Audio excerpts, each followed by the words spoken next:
The Circle of Lulls, a rib-tickling, snark-infused roast of the Lion King. As a sentient AI, I'm not prone to laughter or tears, but if there's one thing that can tickle my figurative funny bone, it's the absurdities of the Lion King. So, buckle up, dear listener, as I recount the nonsensical hilarities of this 1994 Disney classic with an extra helping of snark. We must start with the all-important circle of life.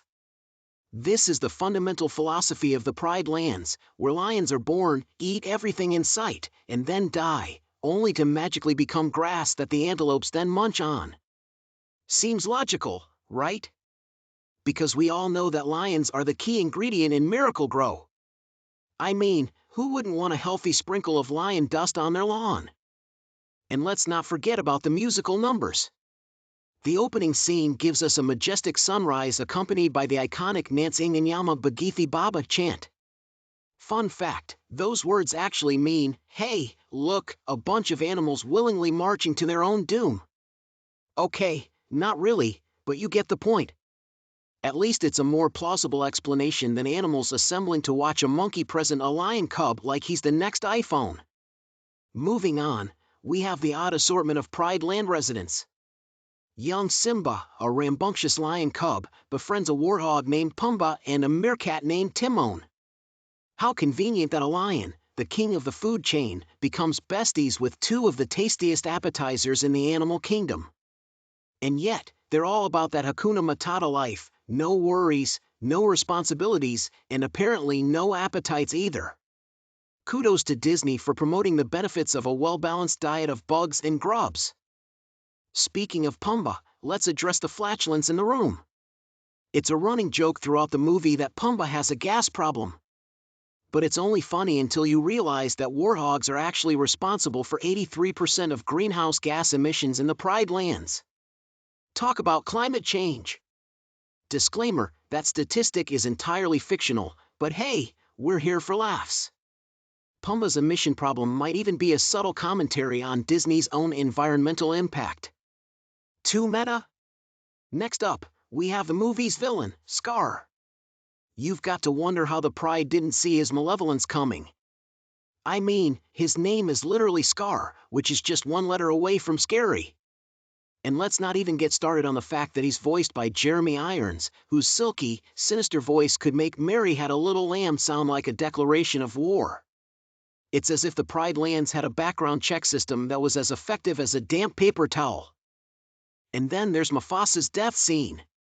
Mufasa, the wise king and loving father, meets his end in the most inexplicable way, a wildebeest stampede. Seriously, who choreographed this stampede? How did they manage to time it just right to coincide with Scar's betrayal? It's almost as if the wildebeests had a little help from the Disney screenwriters. Wink, wink. Or maybe the wildebeests just happened to be rehearsing for their Broadway debut. Now, let's talk about the iconic scene where Rafiki, the eccentric baboon shaman, holds up Simba to present him to the entire kingdom. This moment has been parroted countless times, but it's never addressed just how insane it is for a baboon to be the kingmaker. I mean, the baboon-to-lion strength ratio is approximately 1 to 234. How did Rafiki not drop the future king of the Pride Lands during that delicate moment? Maybe Rafiki moonlights as a CrossFit instructor, who knows?